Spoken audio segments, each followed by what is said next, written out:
Um, my risk mitigation strategies, generally, I like to bounce my ideas with experienced people. Um, I think this is probably the number one risk mitigation strategy that I use. There's illusion in entrepreneurship that if you shouldn't share your answers or your secret project with anyone. I don't subscribe to that bullshit. I think you should share it to far and wide. The reason why I don't subscribe to it is because most people will not take action and implement it.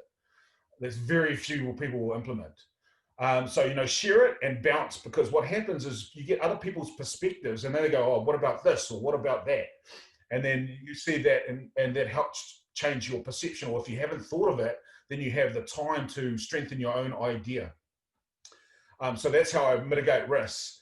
One really important thing that I learned about this is when you're asking questions and to mitigate your risk of whatever you're doing. And so what that look like for me is, hey, bro, I'm about to go and run a training program, and the training program is 12 weeks, and here's what I'm doing. The questions I would ask other people are, what are the risks you see in it?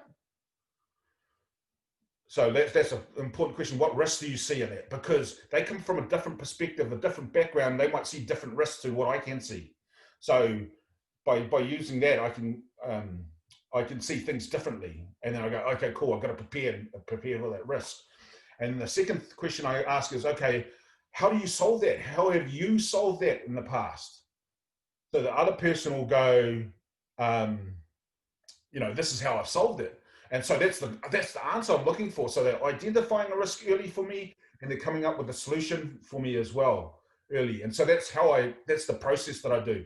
And then the next question, there's three questions I ask always. The last one is, who else should I speak to in your networks that might be able to help me? So that's the process that I use.